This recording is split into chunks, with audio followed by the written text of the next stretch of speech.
Hello everyone, आप सभी का स्वागत है आपके अपने यूट्यूब चैनल रोशन शिक्षण संस्थान पे। आज के इस वीडियो में हम आप सभी के लिए लाए हैं मध्यकालीन भारत का मैराथन वीडियो।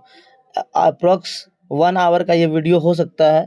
आप आराम से धैर्यपूर्वक इस वीडियो को देखिए और यकीन मानिएगा कि मध्यकालीन भारत से पूछने वाले 70 से 80% क्वेश्चन आपका इजीली यहाँ से हो जाएगा मात्र 1 घंटे के वीडियो में। हमने इसमें जितने भी इम्पोर्टेंट फैक्ट है उन सभी को कलेक्ट करने की कोशिश किया है और कुछ भी जो एक्स्ट्रा फैक्ट होगा उसको मैं आपको बताते चला जाऊंगा और आपको लिखना है। तो पिछला वीडियो में हम लोगों ने प्राचीन भारत पढ़ा था और आज हम लोग पढ़ेंगे मध्यकालीन भारत। मध्यकालीन भारत में जो सबसे पहला शुरुआत जो होता है वो अरबों के आक्रमण से शुरुआत होता है और भारत में पहला सफल आक्रमण जो है अरबों के द्वारा जो किया गया था वो 712 ईस्वी में मोहम्मद बिन कासिम के द्वारा किया गया था। इस बात को आप याद रखेंगे। उसके बाद गजनी साम्राज्य का एक शासक हुआ महमूद गजनी, उसके द्वारा भारत पे आक्रमण किया गया, लेकिन वो केवल और केवल धन लूटने के उद्देश्य से और इस्लाम धर्म का प्रचार प्रसार करने के उद्देश्य से भारत पर आक्रमण किया था। उसके बाद मोहम्मद गोरी आता है और फिर उसके बाद मध्यकालीन भारत का ये सिलसिला आगे की तरफ बढ़ता है। तो चलिए स्टार्ट करते हैं। सबसे पहले गजनी साम्राज्य, जिसको गजनवी साम्राज्य के नाम से भी जानते हैं, गजनी साम्राज्य के संस्थापक जो थे वो अल्पतगीन थे। ठीक है, अल्पतगीन को ध्यान रखिएगा। अल्पतगीन जो था ना वो सुबुक्तगीन का दास था। ठीक है, और अल्पतगीन का दास जो था वो सुबुक्तगीन था और उसी का बेटा जो था वो मोहम्मद गजनी था। तो मोहम्मद गजनी जो है ना सुल्तान की उपाधि धारण करने वाला पहला शासक था। इससे पहले जितना भी मुस्लिम शासक हुआ करता था वो सुल्तान की उपाधि धारण नहीं करता था। तो आप इससे क्वेश्चन अगर पूछा जाएगा कि सुल्तान की उपाधि धारण करने वाला पहला शासक कौन था, तो आप याद रखेंगे महमूद गजनी। ठीक है, महमूद गजनी के दरबार में अल बरूनी, फिरदौसी, फारूकी एवं उतबी रहते थे। ठीक है, कौन कौन? अल बरूनी हो गया, ठीक है, फिरदौसी हो गया, फारूकी हो गया और आपका उतबी हो गया। ठीक, अल बरूनी के द्वारा जो है किताबुल हिंद पुस्तक की रचना किया गया था। आगे हम लोग पढ़ेंगे जिसमें भारत के इतिहास का वर्णन जो है मिलता है। मोहम्मद गजनी के द्वारा जो है भारत पर 17 बार आक्रमण किया गया। इस बात को याद रखिएगा, क्वेश्चन पूछता है मोहम्मद गजनी के द्वारा भारत पर आक्रमण कितनी बार किया गया, तो 17 बार किया गया। और मोहम्मद गजनी के आक्रमण करने का एकमात्र उद्देश्य था धन लूटना और इस्लाम धर्म का प्रचार प्रसार करना। ठीक है, वो कहीं से भी मुस्लिम साम्राज्य का विस्तार नहीं करना चाहता था भारत में। इस बात को आपको ध्यान रखना, अच्छे एग्जाम ये क्वेश्चन भी पूछा जाता है। पहला आक्रमण जो मोहम्मद गजनी का हुआ था वो 1000 ईस्वी में हुआ था तथा अंतिम आक्रमण जो हुआ था वो 1027 ईस्वी में हुआ था। पहला 1000 में और अंतिम 1027 ईस्वी में।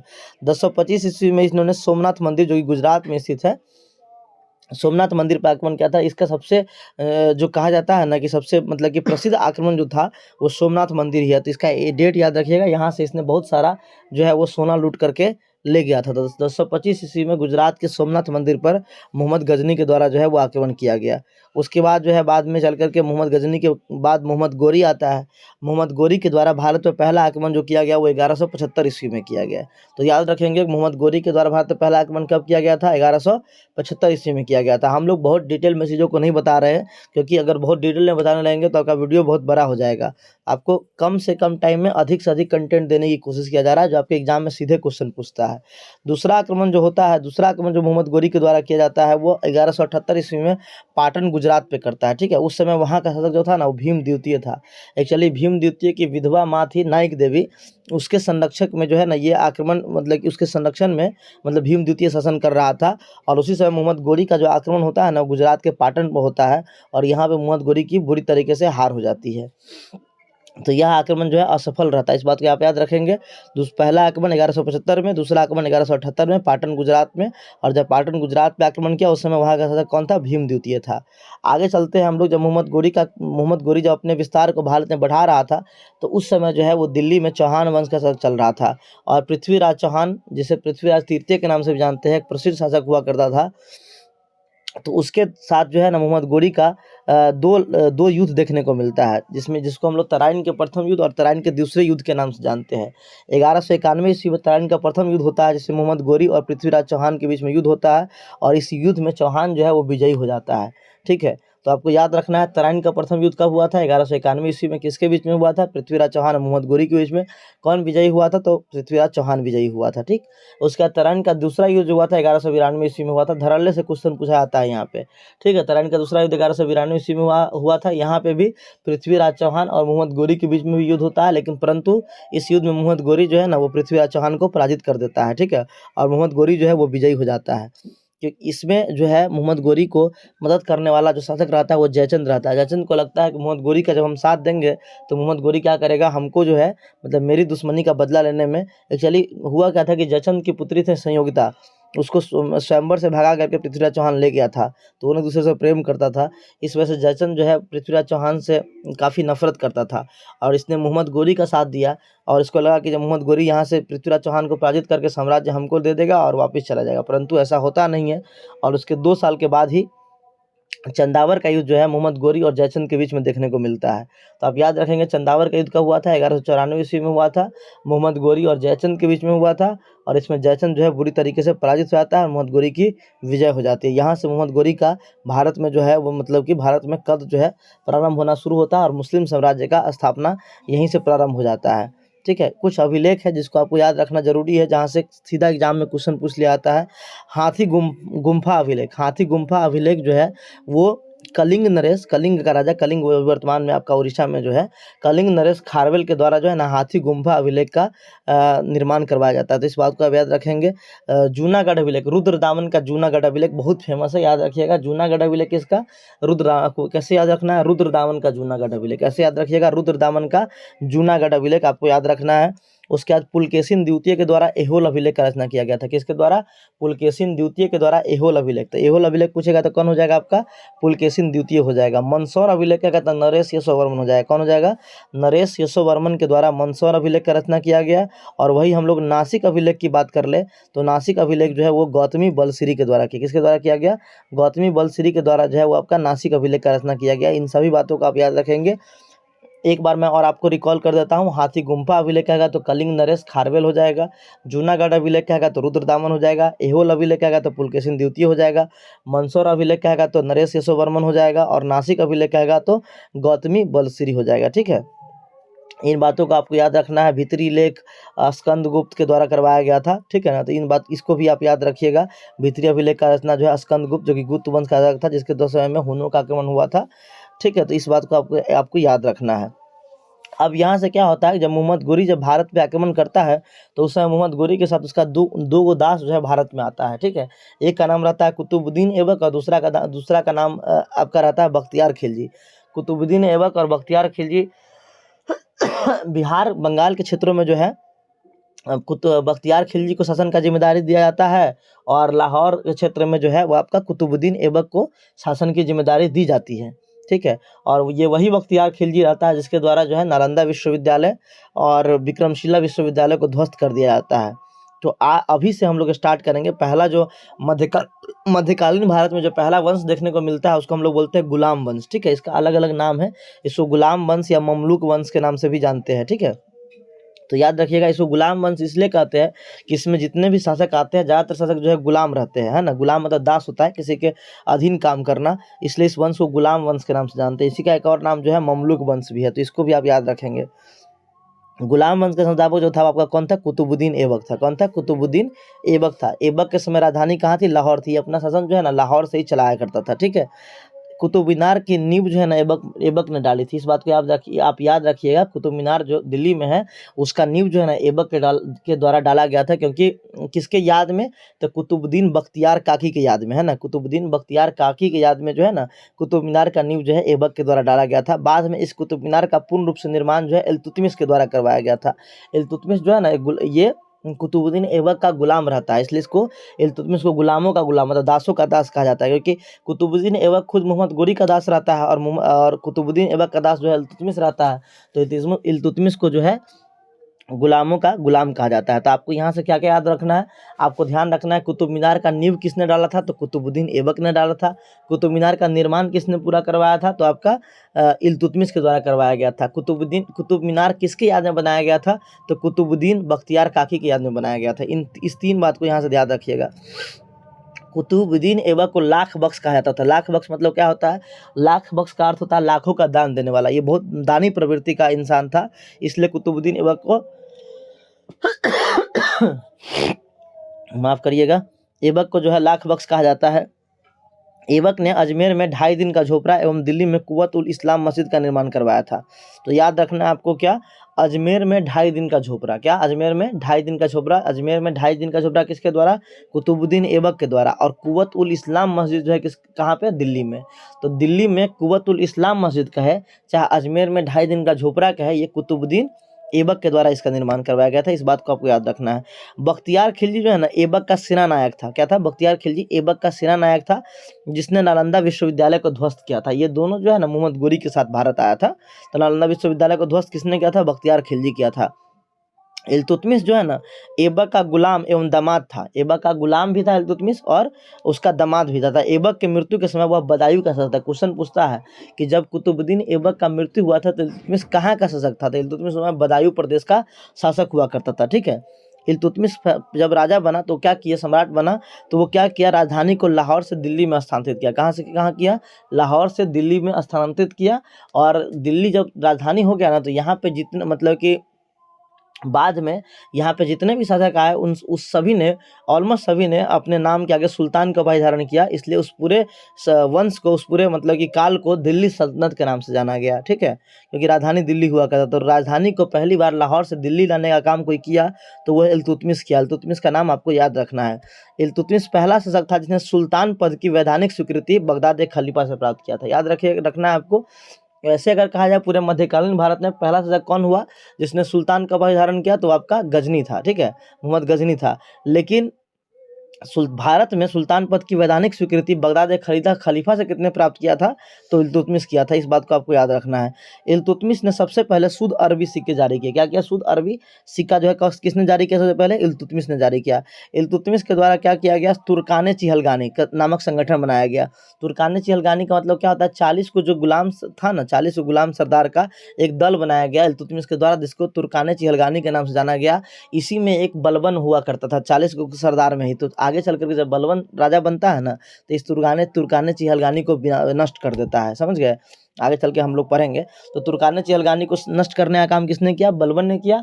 और तुर्कान चिहलगानी को बनाने का काम किसने किया, तो आपका इल्तुतमिश ने किया। ठीक है, इल्तुतमिश के द्वारा इक्ता प्रणाली शुरू किया गया। देखिए, ई से इल्तुतमिश, ई से इक्ता है ना, तो याद रखिएगा इल्तुतमिश के द्वारा इक्ता प्रणाली शुरू किया गया। बहुत पूछता है इल्तुतमिश। अगला देखिए, अगले बात में लिख दिया गया है, इल्तुतमिश द्वारा शुरू किया गया संगठन तुर्कान चिहलगानी का विनाश किसने किया, तो बलबन ने किया। ठीक है, और बलबन जो था ना, बलबन जो है राज दरबार में सिजदा एवं पैबोस प्रथा का शुरुआत किया था। मतलब उसका कहना था क्या, कि जब आप आए तो सम्राट के पास में, तो आपको क्या करना है, सम्राट को मतलब कि राजा को ईश्वर का दूत, ईश्वर का दूसरा रूप मानता था ये।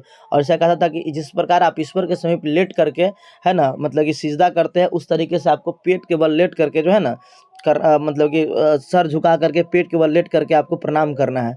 इसको सिजदा और पैबोस प्रथा कहा गया था, जो कि बलबन के द्वारा शुरू किया गया था।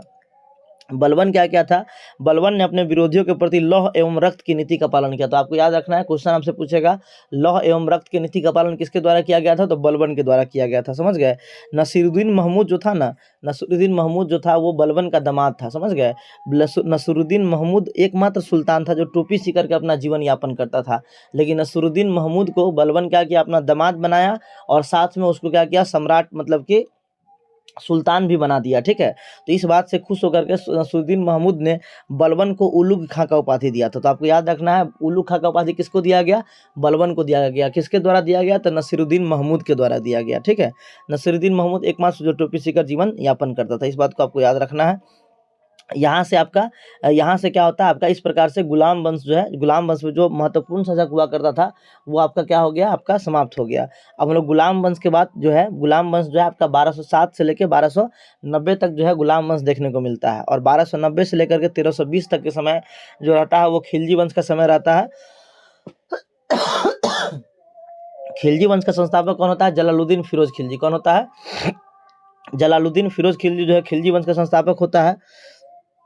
और अलाउद्दीन खिलजी के समय इस वंश का सर्वाधिक विस्तार हुआ था। अलाउद्दीन खिलजी जो था ना, वो जलालुद्दीन फिरोज खिलजी का भतीजा था और उसका दामाद भी था। ठीक है, अलाउद्दीन खिलजी के बचपन का नाम जो है अली और गुरसाब था। इस बात को आपको याद रखना है। तो खिलजी वंश का सबसे ज़्यादा विस्तार देखने को मिलता है तो अलाउद्दीन खिलजी के समय में दिखता है। इस बात को आपको याद रखना है। और आपसे क्वेश्चन पूछेगा कि पूरे सल्तनत काल में सबसे ज़्यादा उम्र दराज शासक कौन था, तो वो जलालुद्दीन फिरोज खिलजी। सबसे अधिक उम्र में जो है ना वो मतलब कि सुल्तान बना था। अलाउद्दीन खिलजी ने पहली बार सैनिकों को नगद वेतन देने की प्रथा शुरू की, अस्थायी सेना की नींव रखी। ठीक है, पहले अलाउद्दीन खिलजी से पहले जितने भी शासक हुआ करता था, जब युद्ध होता था तब वो सेना रखता था और उसके बाद जब युद्ध खत्म तो सेना को हटा देता था। परंतु अलाउद्दीन खिलजी ने क्या किया, सैनिक को अस्थायी रखा, मतलब कि युद्ध हो या नहीं हो हमेशा सैनिक रहेगा और सैनिकों को जो है नगद वेतन देने का काम शुरू किया था। ये बहुत इंपॉर्टेंट है, हर बार पूछा जाता है इस तरीके का क्वेश्चन। अलाउद्दीन खिलजी ने ही घोड़ा दागने एवं सैनिकों का हुलिया लिखने का प्रथा शुरू किया था, मतलब कि घोड़ा को दाग कर घोड़ा में पहचान छिपा जाता था और सैनिक का हुलिया मतलब कि ये इतना बटालियन है, इसका ये नाम है, इसका ये नाम है। तो इस प्रकार से घोड़ा दागने और सैनिक के हुलिया लिखने का काम किसके द्वारा किया गया था, अलाउद्दीन खिलजी के द्वारा। देखिए, सैनिक को नगद वेतन कहेगा अलाउद्दीन खिलजी, अस्थाई सेना कहेगा तो भी अलाउद्दीन खिलजी, है ना, घोड़ा दागने का प्रथा कहेगा तो अलाउद्दीन खिलजी, और सैनिक का हुलिया लिखने का प्रथा कहेगा तो भी क्या हो जाएगा आपका, अलाउद्दीन खिलजी। मूल्य नियंत्रण प्रणाली का प्रथा का शुरुआत किया था, मतलब कि मूल्य नियंत्रण प्रणाली और बाजार नियंत्रण प्रणाली, इस दोनों को बहुत सख्ती से अलाउद्दीन खिलजी के द्वारा लागू किया गया था। इसके समय में कोई बेईमानी नहीं कर दिया था। तो इसके समय में अगर कोई बेईमानी करता है, कहा जाता है कि अगर मान लीजिए कोई अगर कम तौलता था ना, तो अलाउद्दीन खिलजी का कहना था उसके शरीर से उतना मांस काट करके तौल दो जितना वजन वो कम किया है। तो बाजार नियंत्रण प्रणाली और मूल्य नियंत्रण प्रणाली को का शुरुआत भी इसने किया और इसको बहुत सख्ती से लागू भी किया था।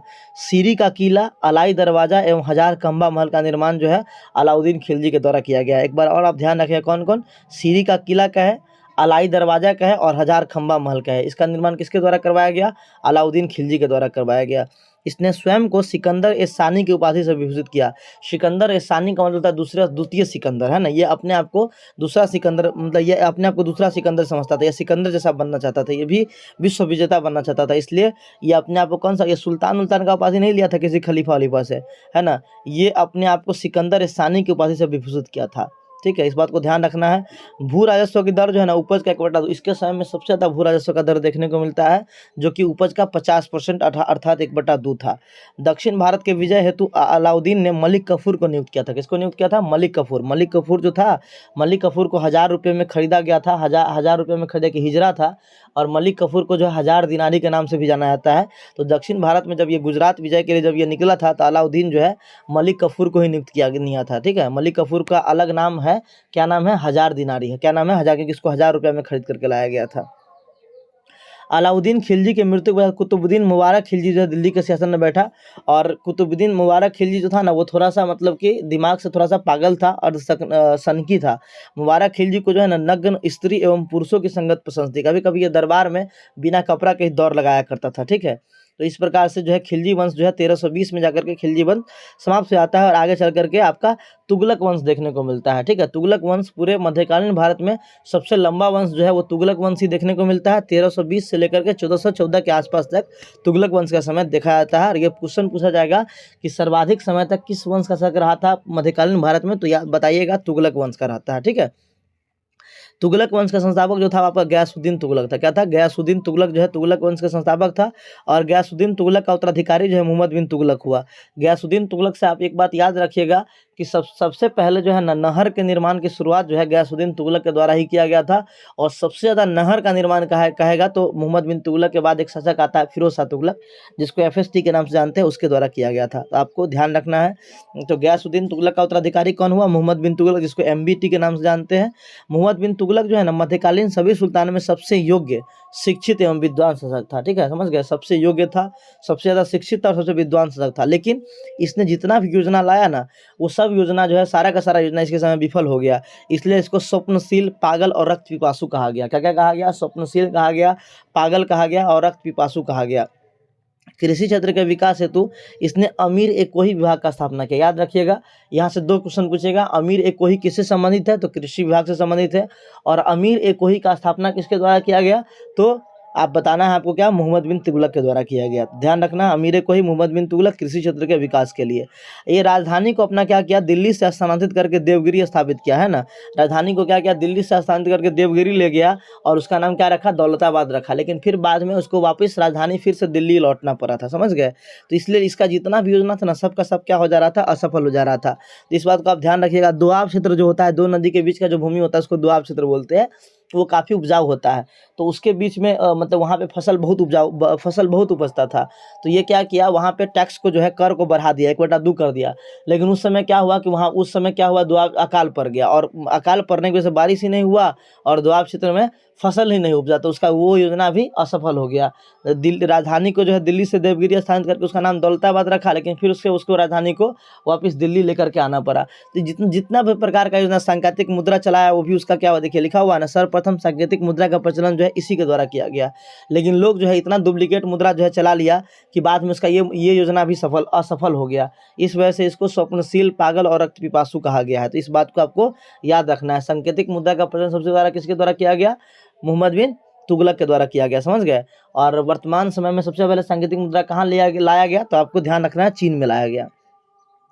सर एडवर्ड थॉमस ने मोहम्मद बिन तुगलक को प्रिंस ऑफ मनियर्स कहकर पुकारा। तो याद रखना है कि मोहम्मद बिन तुगलक को क्या कहा जाता है, प्रिंस ऑफ मनियर्स। क्या कहा जाता है, प्रिंस ऑफ मनियर्स। किसके द्वारा कहा जाता है, सर एडवर्ड थॉमस के द्वारा। किसके द्वारा, सर एडवर्ड थॉमस के द्वारा मोहम्मद बिन तुगलक को प्रिंस ऑफ मनियर्स कहकर के पुकारा गया। ठीक है, बहुत इंपॉर्टेंट क्वेश्चन है कि मोहम्मद बिन तुगलक के समय में ही मोरक्को यात्री इब्न बतूता भारत आया था। ठीक है, तब मोहम्मद बिन तुगलक के समय में मोरक्को का यात्री था, नाम क्या था, इब्न बतूता था। ठीक है, ये आपको ध्यान रखना है कि मोहम्मद बिन तुगलक का शासनकाल जो है ना 1326 से 1351 के बीच में रहता है, और अप्रोक्स 1333 से 1336 के समय में जो है ना आपका इब्न बतूता जो है भारत में आता है। 1336 आई थिंक मेरे अकॉर्डिंग, आप एक बार देख लीजिएगा।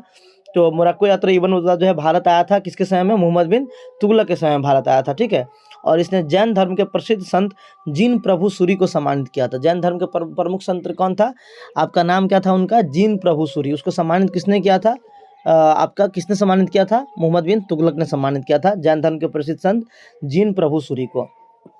तो मोरक्को यात्री इब्न बतूता जो है आपका मोहम्मद बिन तुगलक के समय में आया था। बाद में इसको 1342 में दिल्ली का काजी नियुक्त कर दिया जाता है मोहम्मद बिन तुगलक के द्वारा। याद, वेरी वेरी इंपॉर्टेंट, ब्राह्मणों पर जजिया लागू करने वाला पहला मुसलमान कोई था, तो वो फिरोज शाह तुगलक था। समझ गए, ब्राह्मणों पर जजिया कर लागू का पहला मुसलमान कौन था, फिरोज शाह तुगलक। हालांकि सबसे पहले जो है ना जजिया कर लगाने का सूत्र, देखिए जजिया कर वह कर होता है ना जो गैर मुसलमानों से वसूल किया जाता था। ठीक है, मतलब कि जो लोग मुसलमान नहीं होते थे और उसके द्वारा एक धार्मिक कर वसूला जाता था, जिसका नाम था जजिया कर। तो पहली बार जजिया कर लगाने का शुरुआत जो है मोहम्मद बिन तुगलक के द्वारा किया गया था। लेकिन अगर आपसे पूछेगा दिल्ली सल्तनत में, तो क्योंकि वो सल्तनत का हिस्सा तो था नहीं, क्योंकि वो आया था भारत में, पहला सफल आक्रमण किया 1712 में, उसके बाद वो चला गया था। तो पहली बार जजिया कर लगाने का शुरुआत जो है ना मोहम्मद बिन तुगलक के द्वारा ही करवाया गया था। लेकिन दिल्ली सल्तनत में अगर आपसे पूछा जाएगा कि पहला मुसलमान शासक कौन था जिसके द्वारा जजिया कर लगाया गया, तो उसका नाम क्या था आपका, फिरोज शाह तुगलक था, FST जिसको बोलते हैं। सल्तनत काल में उधार दिए गए धन का हिसाब रखने वाले व्यक्ति को मजमूदार कहा जाता था। क्या कहा था, सल्तनत काल में उधार जो धन दिया जाता है ना, उसका जो हिसाब रखने वाला जो व्यक्ति होता था उसको क्या कहते थे, मजमूदार कहा जाता था। चलिए, अब कुछ विभाग का स्थापना किया गया था, इसको हम लोग एक बार पढ़ लेते हैं। देखिए, दीवाने अर्ज जो था ना, वो पहले बार से यहाँ से क्वेश्चन पूछेगा, दीवाने अर्ज किस विभाग से संबंधित था। दीवाने अर्ज जो है ना आपका सैन्य विभाग, इसको आप नोट कर लीजिएगा। दीवाने अर्ज जो है सैन्य विभाग से संबंधित था, जिसका निर्माण बलबन के द्वारा करवाया गया था। ये बलबन से पहले इल्तुतमिश जो था, इल्तुतमिश के द्वारा तुर्काने चिहलगानी का स्थापना किया गया था। तो उसी तुर्काने चिहलगानी को नष्ट करके बलबन के द्वारा दीवाने अर्ज का स्थापना किया गया। और दीवाने अर्ज क्या था, एक सैन्य विभाग था। आपको ये बात याद रखना है। उसके बाद दीवाने मुस्त खराज कहेगा तो अलाउद्दीन खिलजी के द्वारा, किसके द्वारा, अलाउद्दीन खिलजी के द्वारा दीवाने मुस्त खराज का स्थापना किया गया था। दीवाने को ही आपको अभी बताया था, दीवाने को ही कृषि से संबंधित था, मोहम्मद बिन तुगलक के द्वारा करवाया गया था।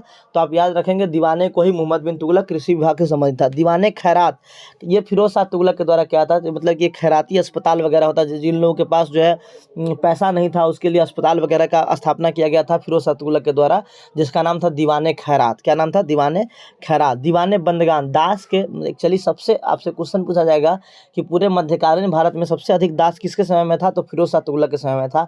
इसके समय में मोटा मोटी 1,80,000 के आसपास दास कहा जाता था कि फिरोज शाह तुगलक के समय में था।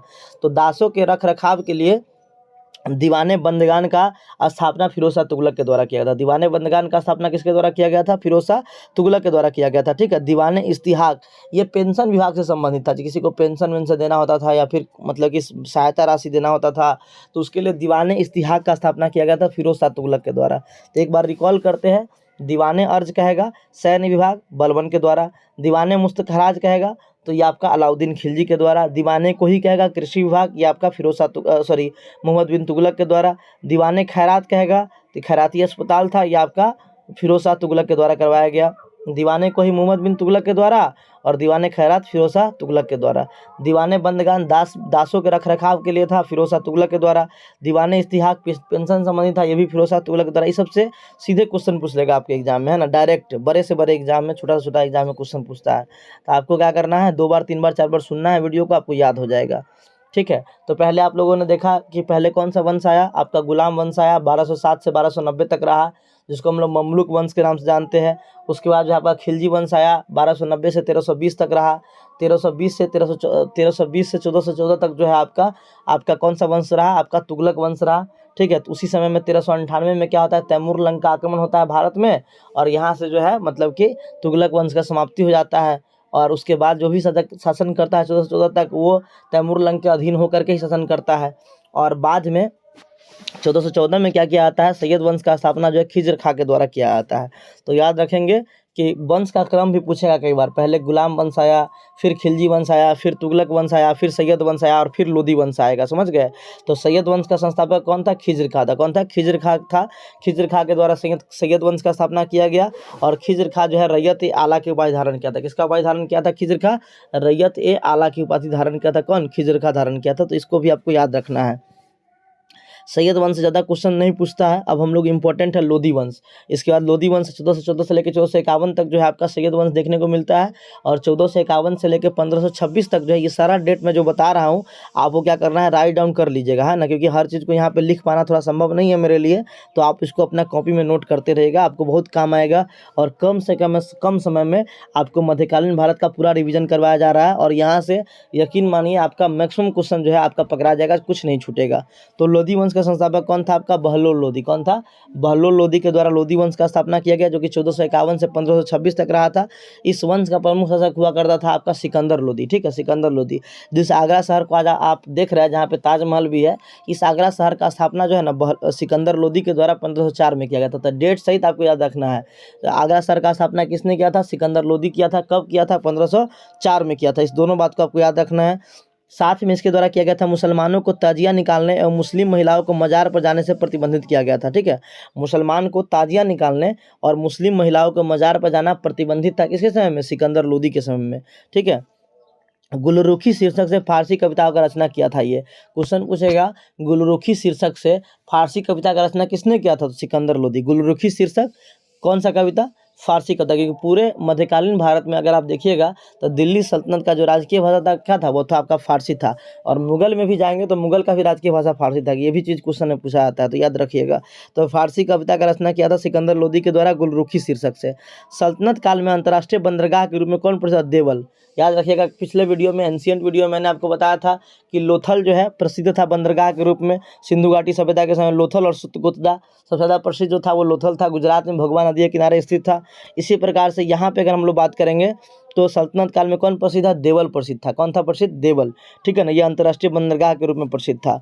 उसके बाद क्या होता है, सल्तनत काल के समय में हम लोग उसी के पैरेलल में जो है ना विजयनगर, जब मोहम्मद बिन तुगलक का शासनकाल चल रहा होता है, उसी समय दक्षिण भारत में जो है विजयनगर साम्राज्य का स्थापना होता है। यहाँ पे 2 वंश देखने को मिलता है, विजयनगर और बहमनी साम्राज्य। विजयनगर साम्राज्य का संस्थापक हिंदू रहता है और बहमनी साम्राज्य का संस्थापक जो है आपका मुसलमान रहता है, समझ गए। 1336 में जो है विजयनगर साम्राज्य का स्थापना किया जाता है और 1347 में जो है बहमनी साम्राज्य का स्थापना किया जाता है। तो आपसे क्वेश्चन ये पूछेगा, विजयनगर साम्राज्य का संस्थापक कौन था, तो हरिहर और बुक्का नाम का 2 भाई था जो इसने विजयनगर साम्राज्य का स्थापना किया था। विजयनगर की राजधानी जो है हम्पी थी। अभी वर्तमान में आप जानते हैं कि हम्पी को यूनेस्को का विश्व धरोहर स्थल के रूप में घोषित किया गया है। तो उस समय विजयनगर की राजधानी आपका क्या था, हम्पी कर्नाटक में स्थित है वर्तमान में। तो विजयनगर का अर्थ होता है, विजय मतलब होता है क्या, जीत, और नगर मतलब क्या होता है, शहर। जीत के शहर को ही विजयनगर कहा गया था। ठीक है, तो विजयनगर की राजधानी कहाँ थी, आपकी हम्पी थी। विजयनगर साम्राज्य का संस्थापक कौन था? हरिहर और बुक्का था। इस वंश का शासक था बुक्का प्रथम ने वेद मार्ग प्रतिष्ठापक का उपाधि धारण किया था। क्या क्या था? विजयनगर साम्राज्य के जो वंश था ना, उस वंश का शासक कौन था? आपका बुक्का प्रथम था। कौन था? बुक्का प्रथम था। इसने वेद मार्ग प्रतिष्ठापक की उपाधि धारण किया था, समझ गए। उसके बाद क्या हुआ था? अगला जो शासन आया था उसको हम लोग बोलते हैं देवराय प्रथम। यहाँ से क्वेश्चन ये पूछेगा आपसे कि देवराय प्रथम के शासनकाल में एक इटली का यात्री आया था जिसका नाम था निकोलो कांटी। क्या नाम था? निकोलो कांटी। मतलब ये आगमन से प्रश्न यहाँ जरूर पूछता है। विजयनगर साम्राज्य का संस्थापक, उसका राजधानी, ये क्वेश्चन पूछेगा। और साथ में ये क्वेश्चन पूछेगा कि कौन से शासक राजा के समय में, कौन से राजा के समय में कौन कौन आया था, समझ गए। तो आपको याद रखना है देवराय प्रथम के शासनकाल में आया था आपका इटली यात्री, इसका नाम था निकोलो कांटी। क्या नाम था? निकोलो। आप याद रखिएगा, देखिए जब देव आए ना, देव के समय से लोगों का आगमन शुरू हुआ। तब पहले जो हरिहर था, बुक्का था, बुक्का प्रथम था, हरिहर द्वितीय, समय में कोई नहीं आया। लेकिन जैसे ही देवराय प्रथम आया तो विदेशी लोग आना शुरू कर दिया, समझ गए। तो देवराय प्रथम के समय में आपका निकोलो कांटी आया, है ना। देवराय द्वितीय के समय में आपका फारसी राजदूत अब्दुल रजाक विजयनगर आया। देवराय प्रथम में निकोलो कांटी और देवराय द्वितीय के समय में अब्दुल रजाक। ये मैं बार बार इसलिए बोल रहा हूँ ताकि आपको वीडियो देखते देखते ही याद हो जाए और यहाँ से क्वेश्चन आता ही आता है, ठीक है। तो देवराय द्वितीय के शासनकाल में कौन आया था? फारसी राजदूत अब्दुल रजाक आया था। देवराय द्वितीय को जगबेटकर का संज्ञा दिया गया था। किसी संज्ञा दिया गया था? जगबेटकर। तो आप याद रखेंगे जगबेटकर का संज्ञा किसको दिया गया था? आपका देवराय द्वितीय को दिया गया था। इसका सबसे प्रसिद्ध शासक जो होता है वो कृष्णदेव राय होता है। कौन होता है? कृष्णदेव राय। कृष्णदेव राय के शासनकाल में पुर्तगाली यात्री डोमिंगो पास आता है। कौन आया था? दो यात्री, दोनों का दोनों पुर्तगाली रहता है, जो कि कृष्णदेव राय के समय में आता है। एक का नाम रहता है डोमिंग पास और एक का नाम रहता है बारबोसा, है ना। और दोनों पुर्तगाली रहता है, इस बात को आप ध्यान रखिएगा। डोमिंग पास और बारबोसा दोनों कृष्णदेव राय के समय में आता है और दोनों का दोनों क्या रहता है? आपका पुर्तगाली रहता है। और इसका एक और शासक होता है अच्युत राय, है ना। अच्युत राय के शासनकाल में पुर्तगाली यात्री नूनू जाता है। तो एक बार आपको हम रिकॉल कर देते हैं। देवराय प्रथम कहेगा, देवराय प्रथम के समय में निकोलो कांटी आया था जो कि इटली का यात्री था। देवराय द्वितीय के समय में कहेगा तो अब्दुल रजाक आया था जो कि फारसी यात्री था। कृष्णदेव राय के समय में दो आया था, एक डोमिंग पास आया था, एक बारबोसा आया था, दोनों पुर्तगाली था। और एक आपका अच्युत राय के दरबार में आपका नूनी आया था जो कि पुर्तगाली था। इस सब बात को आपको याद रखना है, अच्छे से लिख लीजिएगा एक जगह पे कहीं पे। मुगल शासक बाबर ने अपनी आत्मकथा, बाबर का आत्मकथा हम लोग पढ़े हैं, बाबरनामा, है ना, या तुजुके बाबरी के नाम से भी जाना जाता है। तो बाबर ने अपनी आत्मकथा में कृष्णदेव राय को भारत का सबसे शक्तिशाली शासक बताया है। क्वेश्चन पूछता है कि बाबर अपनी आत्मकथा में किसको भारत का सबसे शक्तिशाली शासक बताया है? तो कृष्णदेव राय के शासनकाल में बताया। कृष्णदेव राय के दरबार में तेलुगु साहित्य के प्रसिद्ध कवि रहते थे जिन्हें अष्टदिग्गज कहा जाता है। देखिए आपसे क्वेश्चन पूछा जाएगा अभी हम लोग मध्यकाल आधुनिक भारत जब पढ़ेंगे तो वहाँ पे हम लोग देखेंगे कि एक आपका शासक आता है शिवाजी को, आप लोग जानते होइएगा। तो शिवाजी के दरबार में अष्ट प्रधान था। क्या था? अष्ट प्रधान, 8 मंत्रियों का प्रधान था, तो उसको अष्ट प्रधान कहा गया था। लेकिन कृष्णदेव राय के समय में अष्ट दिग्गज, मतलब 8 को कवियों का समूह था जिसको अष्ट दिग्गज कहा जाता है ना। इसे ही मैं आपको बताया था कि चंद्रगुप्त द्वितीय के दरबार में जो है आपका नवरत्न रहा करता था। ऐसे ही हम लोग पढ़ेंगे आगे चल करके अकबर के दरबार में जो है नवरत्न रहता है।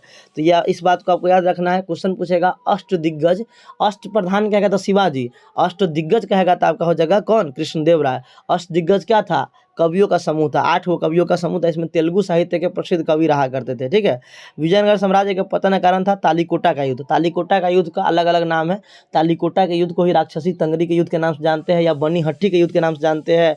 और ये युद्ध कब हुआ था? 23 जनवरी 1565 को हुआ था। तो आपको याद रखना है 23 जनवरी 1565 को जो है तालीकोटा का युद्ध हुआ था, है ना। इस तालीकोटा के युद्ध को राक्षसी तंगरी या बनी हट्टी के युद्ध के नाम से जानते हैं, जो कि विजयनगर साम्राज्य और बहमनी साम्राज्य के बीच में हुआ था। और यहीं से विजयनगर साम्राज्य का क्या हो गया था? पतन हो गया था। इस प्रकार से आपका मध्यकालीन भारत में जो है दिल्ली सल्तनत जो है वो समाप्त हो जाता है। लोदी वंश जो है अंतिम शासक रहता है और लोदी वंश का अंतिम शासक जो है आपका इब्राहिम लोदी को इब्राहिम लोदी को बाबर के द्वारा पराजित कर दिया जाता है और भारत में मुगल वंश का स्थापना किया जाता है। भारत में मुगल वंश का स्थापना किया जाता है, ठीक है। इसने क्या किया था? बाबर के द्वारा जो है बादशाह की उपाधि धारण किया जाता है, बादशाह का उपाधि और गाजी का उपाधि। आप अभी देखे थे कि दिल्ली सल्तनत में जितने भी शासक हुआ करता था वो सब सुल्तान का उपाधि धारण करके शासन किया था, परंतु बाबर के द्वारा जो है ना बादशाह और गाजी का उपाधि धारण किया जाता है ना। तो बादशाह का उपाधि और गाजी का उपाधि जो है किसके द्वारा धारण किया जाता है? बाबर के द्वारा। खानवा, देखिए इसके समय में क्या होता है, बाबर के द्वारा 4 युद्ध लड़ा जाता है। आप इसको नोट कर लीजिएगा, है ना। आपका ट्रिक भी बता देते हैं। पहला होता है पानीपत का युद्ध, जिसको जो 1526 में होता है। दूसरा होता है खानवा का युद्ध जो 1527 में होता है। उसके बाद होता है चंदेरी का युद्ध, है ना। उसके बाद आपका चंदेरी का युद्ध 1528 में होता है, और उसके बाद होता है आपका घाघरा का युद्ध जो कि 1529 में होता है। 4 गो युद्ध जो है ना बाबर के द्वारा लड़ा जाता है। क्या युद्ध लड़ा जाता है? 4 गो युद्ध जो है बाबर के द्वारा लड़ा जाता है। इसको आप कैसे याद रखिएगा? पानी पिया मतलब पानीपत, खाना खाया मतलब खानवा, चांद देखा मतलब चंदेरी, घर में जाके सो गया मतलब घाघरा। समझ गया? तो आपको याद रखना है, पानी पिया, खाना खाया, चांद देखा और घर में जा करके सो गया। समझ गए? 4 गो युद्ध जो है बाबर के द्वारा लड़ा जाता है, और चारों का चारों युद्ध जो है ये जीतता है। जिसमें पहला युद्ध जो है पानीपत का पहला युद्ध जो है बाबर और इब्राहिम लोदी के बीच में होता है, जिसमें बाबर के द्वारा जो है इब्राहिम लोदी को पराजित कर दिया जाता है। और युद्ध काल में मतलब युद्ध क्षेत्र में रणभूमि में मरने वाला पहला शासक जो है ना इब्राहिम लोदी हो जाता है। इब्राहिम लोदी युद्ध भूमि में ही मर जाता है। समझ गए? उसके बाद पानीपत के बाद 1526 में ये युद्ध होता है। और पानीपत का जो अगला युद्ध जो होता है वो खानवा का युद्ध होता है। और खानवा का युद्ध जो है ना बाबर जो है, इसमें बाबर जो है बाबर के द्वारा जो है जिहाद का नारा दिया जाता है। देखिए आगे चल करके सब दिया हुआ है। खानवा के युद्ध राणा सांगा और बाबर के बीच में होता है, तो आपको नोट करने की जरूरत नहीं, यहाँ पे लिखा हुआ है, PDF आपको मिल जाएगा। तो खानवा के युद्ध में जो है जिहाद का नारा दिया गया, किसके द्वारा? बाबर के द्वारा दिया गया। बाबर इसने भारत पर 5 बार आक्रमण किया। कितनी बार आक्रमण किया? 5 बार। एक बार पहले आक्रमण किया था और 5-4 बार लगातार यहाँ पे युद्ध देखने को मिलता है। पानीपत के प्रथम युद्ध में इसने पहली बार तोप खाने का प्रयोग किया। तो आपको याद रखना है, पहली बार भारत में तब तोप खाने का प्रयोग किसके द्वारा किया गया? तो बाबर के द्वारा किया गया। किस युद्ध में किया गया? तो पानीपत के प्रथम युद्ध में किया गया। बाबर ने अपनी आत्मकथा बाबरनामा तुर्की भाषा में लिखा था। किस में लिखा था? तुर्की भाषा में लिखा था। तो याद रखिएगा बाबर का आत्मकथा का नाम क्या था? बाबरनामा था। किस भाषा में लिखा था? तुर्की भाषा में लिखा था। बाद में इसका फारसी भाषा में अनुवाद जो है अब्दुल रहीम खान खाना के द्वारा अकबर के समय में किया जाता है, तुजुके बाबरी के नाम से। किसके नाम से? तुजुके बाबरी के नाम से। तो आपको याद रखना है, बाबरनामा किसने लिखा था? बाबर ने लिखा था। बाबर का आत्मकथा था। किस भाषा में लिखा था? तुर्की भाषा में लिखा था। इसका फारसी में अनुवाद किसने किया था? अब्दुल रहीम खान खाना ने किया था। और जब फारसी में अनुवाद किया गया तो इस किताब का नाम क्या हो गया? तुजुके बाबरी हो गया। इन सारे चीज़ों को आपको याद रखना है अच्छे से। देखिए युद्ध का क्रम आपको हम पानीपत का प्रथम युद्ध, खानवा का युद्ध, चंदेरी का युद्ध, घाघरा का युद्ध बताए थे। पानीपत का प्रथम युद्ध हुआ था आपको 21 अप्रैल 1526 को। कब हुआ था? 21 अप्रैल 1526 को हुआ था। खानवा का युद्ध जो है आपका 17 मार्च 1527 को हुआ था। खानवा का युद्ध कब हुआ था? 17 मार्च 1527 को हुआ था। चंदेरी का युद्ध जो है आपका 29 जून 1528 को हुआ था। कब हुआ था चंदेरी का युद्ध? 29 जून 1528 को चंदेरी का युद्ध हुआ था। उसके बाद आपका घाघरा का युद्ध जो है 6 मई 1529 को हुआ था। कब हुआ था घाघरा का युद्ध? 6 मई 1529 को हुआ था। पानीपत का जो पहला युद्ध हुआ था ना वो इब्राहिम लोदी और बाबर के बीच में हुआ था। किसके बीच में हुआ था? इब्राहिम लोदी और बाबर के बीच में हुआ था। बाबर जो है विजयी हो जाता है। ठीक है। खानवा का युद्ध जो है राणा सांगा और बाबर के बीच में होता है। यहाँ पे भी बाबर विजयी होता है। मतलब खानवा का युद्ध किसके बीच में? राणा सांगा और बाबर के बीच में। विजयी कौन होता है? आपका बाबर होता है। चंदेरी का युद्ध देखिए, चंदेरी में द है, मेदिनी में भी द है। तो चंदेरी का युद्ध मेदिनी राय और बाबर के बीच में होता है। विजयी कौन होता है? आपका बाबर होता है। ठीक है। और घाघरा का युद्ध जो है अफगानों और बाबर के बीच में होता है। इसमें विजयी कौन होता है? बाबर होता है। एक बार फिर से बोल देते हैं, पानीपत का प्रथम युद्ध 21 अप्रैल 1526 को इब्राहिम लोदी और बाबर के बीच में बाबर विजयी होता है। खानवा का युद्ध 17 मार्च 1527 को राणा सांगा और बाबर के बीच में बाबर विजयी होता है। चंदेरी का युद्ध जो है आपका 29 जून 1528 को ये आपका मेदिनी राय और बाबर के बीच में होता है। बाबर विजयी होता है। घाघरा का युद्ध 6 मई 1529 को अफगानों और बाबर के बीच में होता है। बाबर विजयी होता है। तो इस सब बात को आपको याद रखना है। बाबर का उत्तराधिकारी कौन हुआ? हुमायूं हुआ। तो यह बाबर के बाद आपका हुमायूं आया। हुमायूं के बाद आपका अकबर। देखिए बाबर का बेटा हुमायूं, हुमायूं का बेटा अकबर, अकबर का बेटा जहांगीर, जहांगीर का बेटा आपका शाहजहां, शाहजहां का बेटा आपका औरंगजेब। ये पूरा का पूरा भारत था। उसके बाद हम लोग उत्तर मुगल कालीन देखते हैं। तो बाबर का उत्तराधिकारी कौन हुआ? आपका हुमायूं हुआ। हुमायूं के द्वारा क्या किया गया? 1533 में दीन पनाह नगर का स्थापना किया गया। बाद में इसी दिन 1556 में इसी दीन पनाह नगर के पुस्तकालय से गिरते पड़ते लुढ़कते इसका मृत्यु भी हो गया हुआ था। ठीक है। तो इस बात को आपको ध्यान रखना है कि दीन पनाह नगर का स्थापना किसके द्वारा किया गया? तो हुमायूं के द्वारा। हुमायूं जो है ना ज्योतिष में विश्वास रखता था, समझे, और 7 दिन में 7 रंग का कपड़ा पहनता था। ज्योतिष विद्या को बहुत मानता था हुमायूं। हुमायूं के समय में बहुत सारा युद्ध देखने को मिलता है, लेकिन जो मुख्य युद्ध देखने को मिलता है वो यह देखने को मिलता है कि 25 जून 1539 ईस्वी में शेर खां एवं हुमायूं के बीच चौसा का युद्ध हुआ। इसमें शेर खां विजयी हो गया। समझ गया? तो याद रखना है, चौसा का युद्ध कब हुआ था? 1539 में। 25 जून 1539 को चौसा का युद्ध। बहुत बार न जाने कितना बार पूछा गया क्वेश्चन है कि चौसा का युद्ध कब हुआ था? 1539 में हुआ था, 25 जून को। ठीक है। इसमें क्या हुआ था? शेर खां और हुमायूं के बीच में लड़ाई होता है और इसमें शेर खां विजयी होता है और हुमायूं किसी तरीके से अपना जान बचा करके उस युद्ध में भाग जाता है। समझ गए?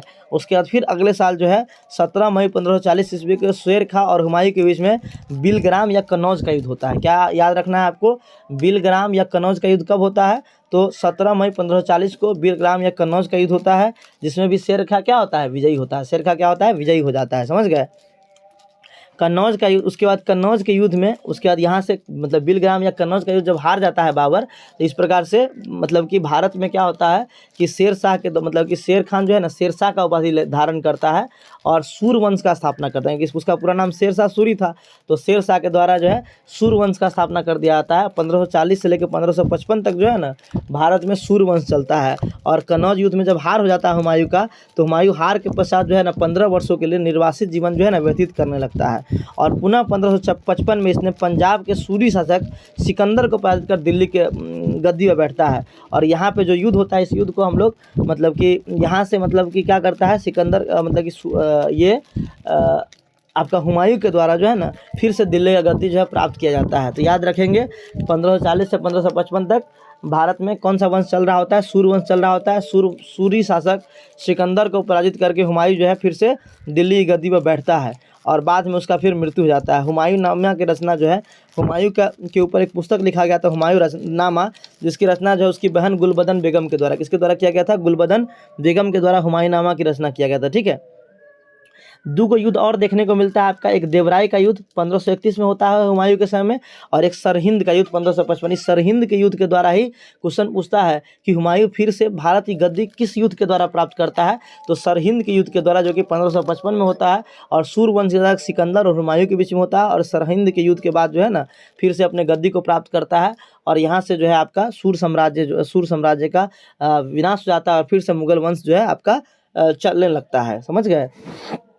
फिर 1556 में आपका अकबर आता है। तो इस बीच में 1540 से 1555 के बीच में क्या होता है, इसको थोड़ा पढ़ते हैं ना। तो इसके बीच में क्या होता है, शेर शाह सूरी को शेर खान का उपाधि जो है बहार खां लोहानी के द्वारा किया गया था। देखिए ये बिहार का शासक था, बिहार में सासाराम का एक जमींदार था बहार खां लोहानी।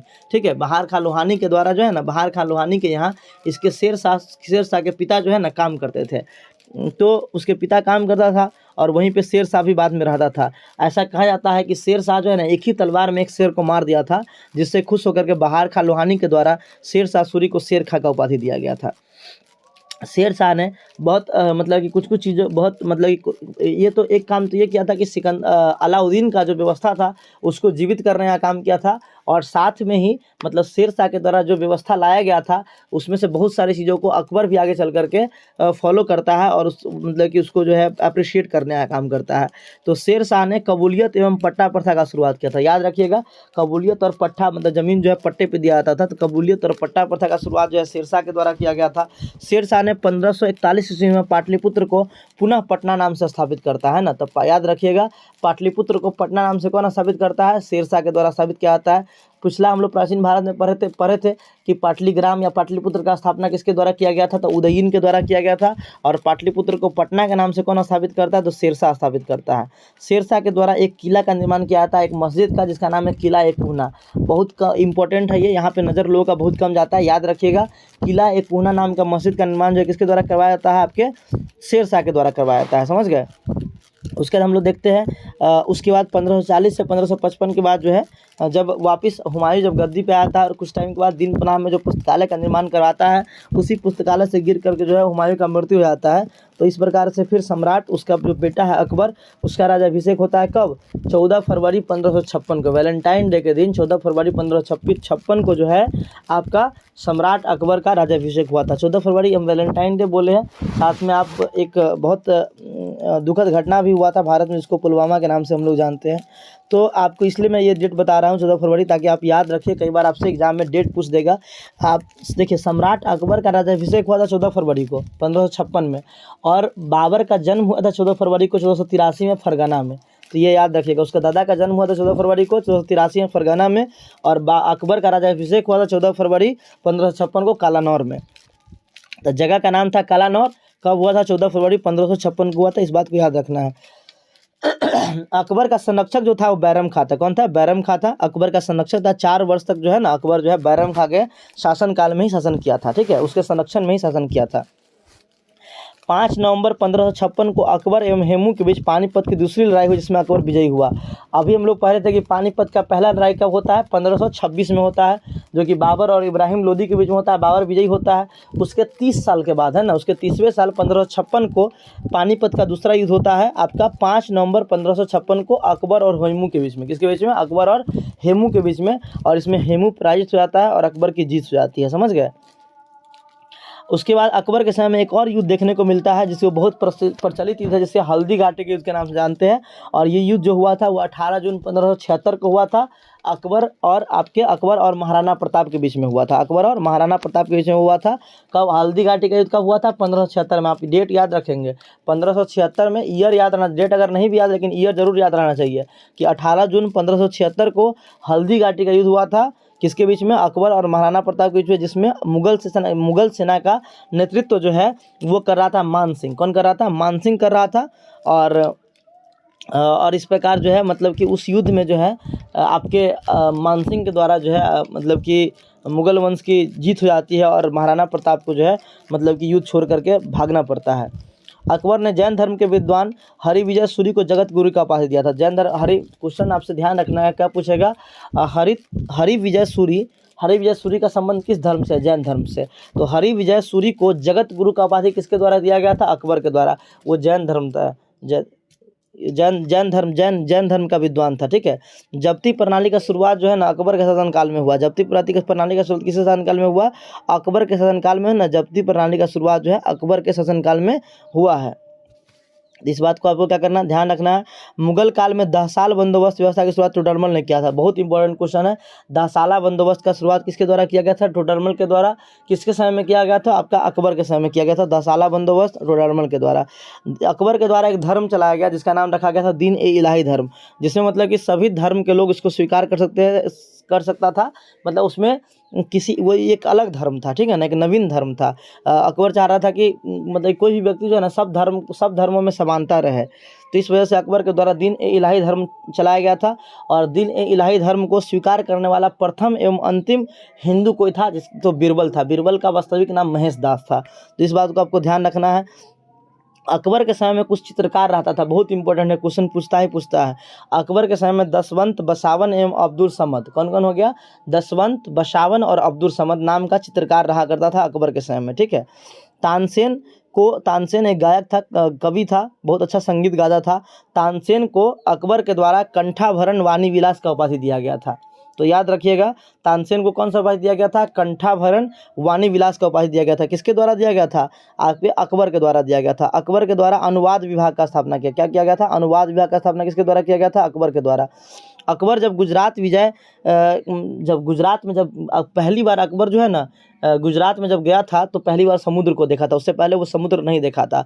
और जब गुजरात खंभा तिखारी को पहली बार उसने देखा था, तो क्वेश्चन पूछता है कब अकबर ने पहली बार समुद्र कब देखा? जब वो गुजरात दक्षिण भारत पे आक्रमण करने के लिए गया तो पहली बार समुद्र देखा। और गुजरात विजय से जब वो वापिस लौटा ना तो बुलंद दरवाजा का निर्माण करवाया। किसका निर्माण करवाया? बुलंद दरवाजा। फतेहपुर सीकरी नाम के नगर का स्थापना भी अकबर के द्वारा किया गया था। और फतेहपुर सीकरी का जो गेट होता था ना, जो मेन गेट था, उसका नाम रखा था बुलंद दरवाजा, समझ गए। तो अकबर जो है खुद नगारा नाम का वाद्य यंत्र बजाने में निपुण था। नगारा नाम के वाद्य यंत्र बजाने में क्या था? निपुण था। अकबर के दौरान नवरत्न रहता था, बताए थे अभी। नवरत्न जैसे आपका तानसेन हो गया, बीरबल हो गया, मुल्ला दो प्याजा हो गया, है ना। उसके बाद आपका अब्दुल रहीम खाना हो गया। तो इस तरीके से मतलब कि जो है अकबर के दौरान नवरत्न रहा करता था, ठीक है। अकबर के शासनकाल की प्रमुख विशेषता क्या थी? मनसबदारी प्रथा। क्या थी? मनसबदारी प्रथा। तो याद रखिएगा, मनसबदारी प्रथा अकबर के समय में। दहसाला बंदोबस्त टोडरमल के द्वारा अकबर के समय में। जब्ती प्रणाली जो है यहाँ से हम लोग देखेंगे कि आपका अकबर के शासनकाल में जो है आगरा का लाल किला, बुलंद दरवाज़ा, पंचमहल, दीवाने खास, इलाहाबाद का किला एवं लाहौर का किला का निर्माण करवाया गया था, ठीक है। तो आपको ध्यान रखना है कि आगरा का लाल किला कहेगा तो अकबर के द्वारा, अ से आगरा, अ से अकबर। लेकिन दिल्ली का लाल किला अगर कहेगा तो आप ध्यान रखेंगे शाहजहाँ के द्वारा करवाया गया था। बुलंद दरवाजा जब गुजरात विजय से जब लौटा था तो बुलंद दरवाजा का निर्माण करवाया था। पंचमहल का निर्माण अकबर के द्वारा करवाया गया था। दीवाने खास, इलाहाबाद का किला एवं लाहौर का किला का निर्माण अकबर के द्वारा करवाया गया था। अब्दुल समद को सीरी कलम एवं मोहम्मद हुसैन कश्मीरी को जरी कलम का उपाधि दिया था। ध्यान रखेंगे, कश्मीर में जरी वाला फेमस है ना। तो कश्मीरी को अब्दुल हुसैन कश्मीरी को जरी कलम का उपाधि दिया गया था। और अब्दुल समद को श्री कलम का उपाधि दिया गया था। ठीक है, अकबर द्वारा किया गया महत्वपूर्ण कार्य एकदम वीवीआई है, यहाँ से क्वेश्चन आता ही आता है। देखिए आपको याद क्या रखना है, दास प्रथा का अंत किया गया था 1562 ईस्वी में। दास प्रथा का अंत कब किया गया था? 1562 ईस्वी में। तीर्थ यात्रा कर का समाप्ति क्या था? 1563 ईस्वी में। तीर्थ यात्रा कर का समाप्ति 1563 ईस्वी में। जजिया कर का समाप्ति 1564 ईस्वी में। ये वही जजिया कर है जो कि ब्राह्मणों पर लगाया जाता था। इस जजिया कर का शुरुआत जो है पहली बार मोहम्मद बिन कासिम के द्वारा किया गया था। मध्यकालीन भारत में ये फिरोज शाह तुगलक के द्वारा शुरू किया गया था और इसको समाप्त कर दिया गया अकबर के द्वारा 1564 ईस्वी में, और फिर आगे चल करके औरंगजेब के द्वारा जो है वो शुरू किया गया। ठीक है, तो जजिया कर की समाप्ति अकबर द्वारा कब किया गया? 1564 ईस्वी में किया गया। फतेहपुर सीकरी का स्थापना कब किया गया? 1571 में किया गया। इबादत खाने की स्थापना कब किया गया? 1575 में किया गया। मजहर का घोषणा कब किया गया? 1579 में किया गया। दीन ए इलाही का स्थापना 1582 में किया गया। दीन ए इलाही एक नवीन धर्म था जो अकबर चलाना चाहता था, तो उसका स्थापना कब किया? 1582 में। इलाही संवत का शुरुआत कब किया? 1583 ईस्वी में। एक बार फिर से रिकॉल करिए, दास प्रथा का अंत 1562 ईस्वी में। तीर्थ यात्रा कर की समाप्ति 1563 में। जजिया कर की समाप्ति 1564 में। फतेहपुर सीकरी का स्थापना 1571 में। इबादत खाने की स्थापना 1575 में। मजहर का घोषणा 1579 में। दीन ए इलाही का स्थापना 1582 में। इलाही संवत का शुरुआत 1583 में। ठीक है, चलिए हम लोग देखते हैं वैष्णव संतों द्वारा स्थापित कुछ मत को। यहाँ से क्वेश्चन आता ही आता है। यहाँ पे आपको ध्यान क्या क्या रखना है इस बार समझ जाइए। देखिए यहाँ ऐसे पढ़ेंगे हम लोग, इधर की तरफ से राइट तरफ से पढ़ना स्टार्ट करते हैं। विशिष्टाद्वैतवाद का स्थापना रामानुजाचार्य के द्वारा किया गया था। ठीक है, क्योंकि राम जी जो थे ना वो विशिष्ट आदमी थे, थोड़ा सा मर्यादा पुरुषोत्तम टाइप उनको कहा था कि मर्यादा पुरुषोत्तम भगवान है। तो विशिष्टाद्वैतवाद रामानुजाचार्य याद करने के लिए आपको बता रहे हैं। और राम जी के नाम में क्या लगता है? श्री राम लगता है ना, तो श्री संप्रदाय भी रामानुजाचार्य के द्वारा। तो याद रखना है विशिष्टाद्वैतवाद के संस्थापक कौन थे? रामानुजाचार्य थे, और इनके द्वारा श्री संप्रदाय का स्थापना किया गया। ठीक है, उसके बाद आपका द्वैतवाद का स्थापना माधवाचार्य के द्वारा। मतलब माधव जी मतलब कृष्ण जी एक साथ दो काम कर लेते थे, है ना, क्योंकि उनके हाथ में चक्र भी था, दो काम करते थे एक साथ। तो माधवाचार्य हो गया आपका कौन? द्वैतवाद का संस्थापक कौन हो गया आपका? माधवाचार्य हो गया, है ना। तो याद रखिएगा द्वैतवाद माधवाचार्य, और माधव जी जो थे वो ब्रह्म थे, है ना, क्या थे? ब्रह्म थे। तो इनके द्वारा ब्रह्म संप्रदाय का स्थापना कर दिया गया। ठीक है, ब्रह्म संप्रदाय माधवाचार्य हो गया। द्वैतवाद नहीं, द्वैतवाद के संस्थापक जो है आपके माधवाचार्य थे। ठीक है, शुद्धाद्वैतवाद जो है ना आपका, देखिए विष्णु स्वामी या वल्लभाचार्य रहेगा। सरदार वल्लभ भाई पटेल शुद्ध आदमी थे, है ना, तो वल्लभाचार्य के द्वारा जो किया गया था आपका शुद्धाद्वैतवाद का स्थापना किया गया था, या विष्णु स्वामी के द्वारा किया गया था। और इनके द्वारा जो है रुद्र संप्रदाय की स्थापना किया गया था। तो ध्यान रखना है, रुद्र संप्रदाय कहेगा तो विष्णु स्वामी या वल्लभाचार्य, और शुद्ध द्वैतवाद का स्थापना किसने किया था? तो वल्लभाचार्य के द्वारा या विष्णु स्वामी के द्वारा किया गया था। अब द्वैतवाद कहेगा तो निम्बकाचार्य क्या हो जाएगा? द्वैतवाद कहेगा तो क्या हो जाएगा आपका? निम्बकाचार्य हो जाएगा। और निम्बकाचार्य के द्वारा सनकादि संप्रदाय का स्थापना किया गया था।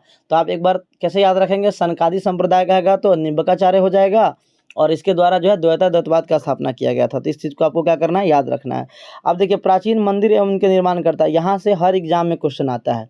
तो आप देखिए कोणार्क का सूर्य मंदिर जो कि उड़ीसा में स्थित है।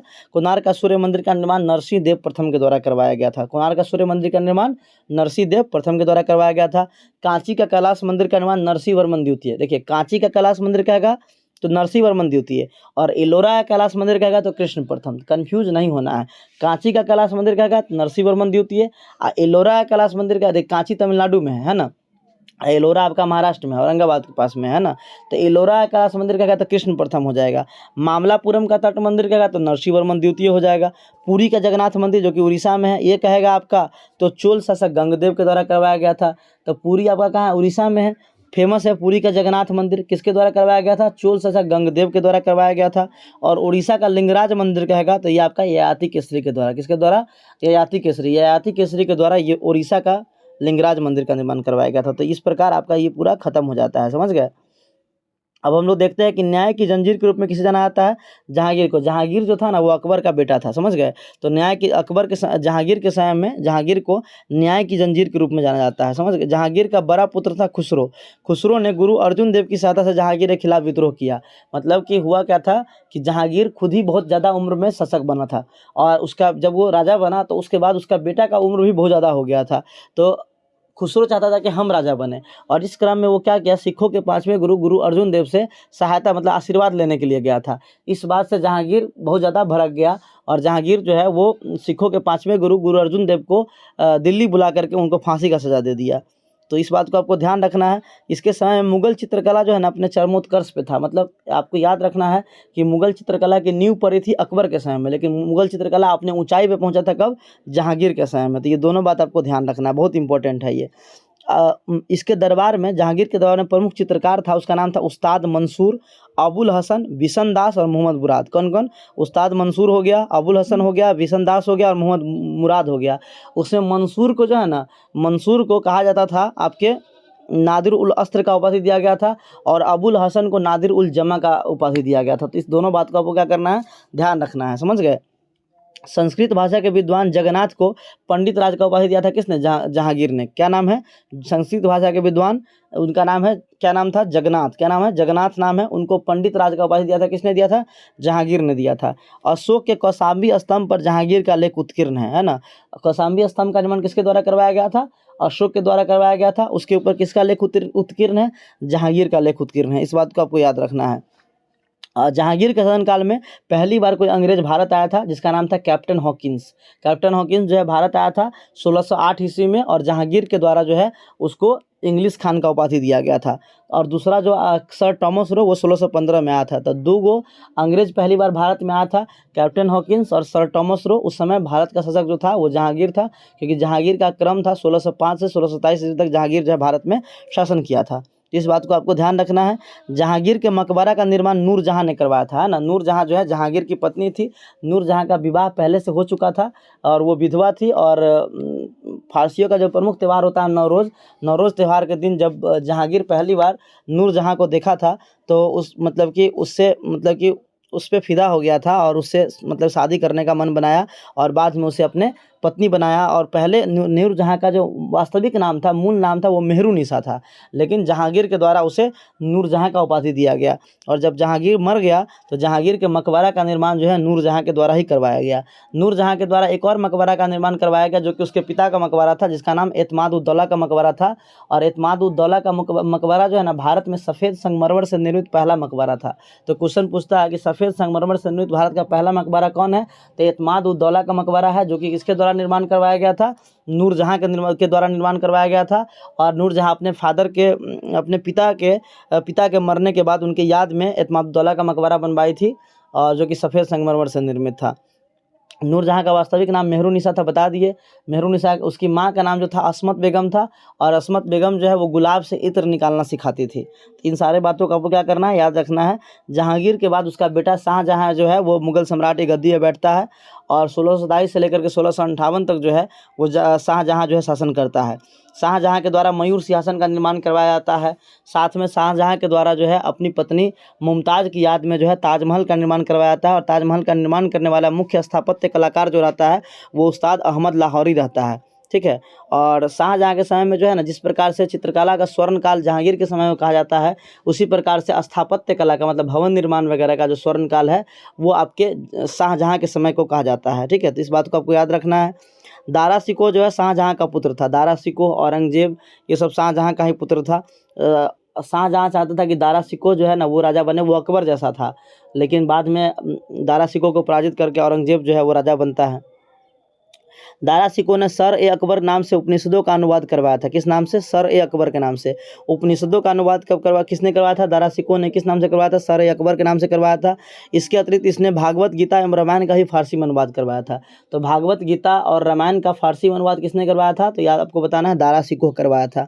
दारा शिकोह को शाह बुलंद इकबाल के रूप में जाना था। किस रूप में जाना था? दारा शिकोह को शाह बुलंद इकबाल के रूप में जाना था। शाहजहां को औरंगजेब ने आगरा एक किला में बंदी बना करके रखा था, क्योंकि शाहजहां चाहता था कि दारा शिकोह राजा बने। और दारा शिकोह जो है बहुत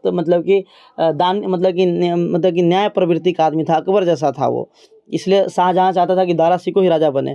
परंतु औरंगजेब अधिक शक्तिशाली था, और अधिक शक्तिशाली होने के कारण दारा शिकोह को पराजित कर दिया और अपने पिता शाहजहां को आगरा एक किला में बंदी बना करके रख दिया था। यहाँ पे देखिए उत्तराधिकार के लिए दो मतलब कि 4 लड़ाई देखने को मिलता है, जिसमें आपका 3 लड़ाई जो है ना आपका दारा शिकोह और औरंगजेब के बीच में होता है। पहला होता है धर्मट का युद्ध, जो कि अप्रैल 1658 में होता है। इसमें औरंगजेब जो है दारा शिकोह को पराजित कर देता है, औरंगजेब विजयी होता है। उसके बाद सामूगढ़ का युद्ध होता है मई 1658 ईस्वी में, इसमें भी औरंगजेब का विजय होता है, दारा शिकोह पराजित हो जाता है।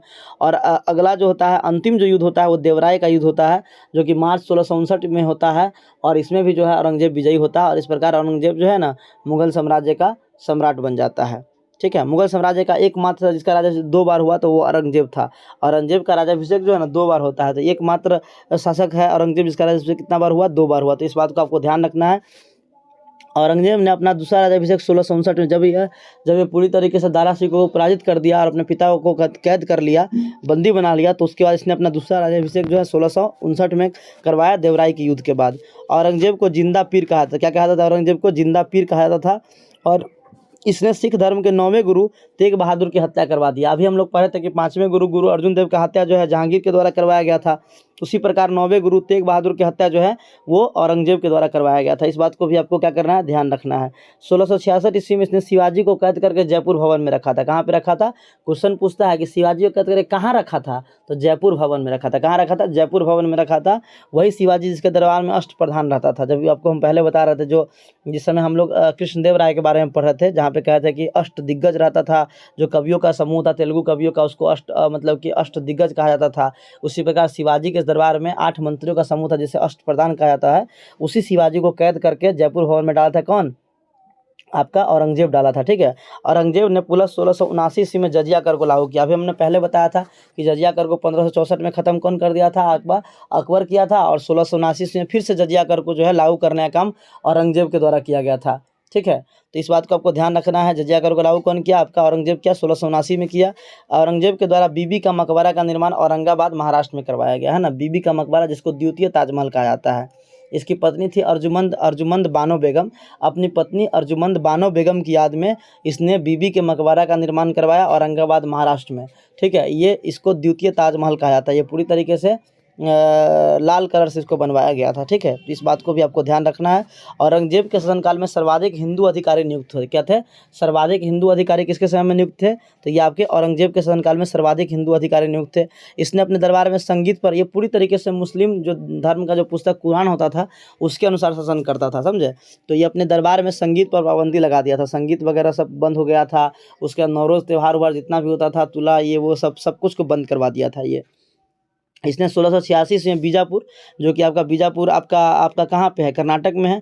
और 1687 में गोलकुंडा, जो कि आपका आंध्र प्रदेश में है। तो इसको मुगल साम्राज्य में मिला था। इसके शासन का अधिकांश समय जो है दक्षिण भारत में ही बीत गया था।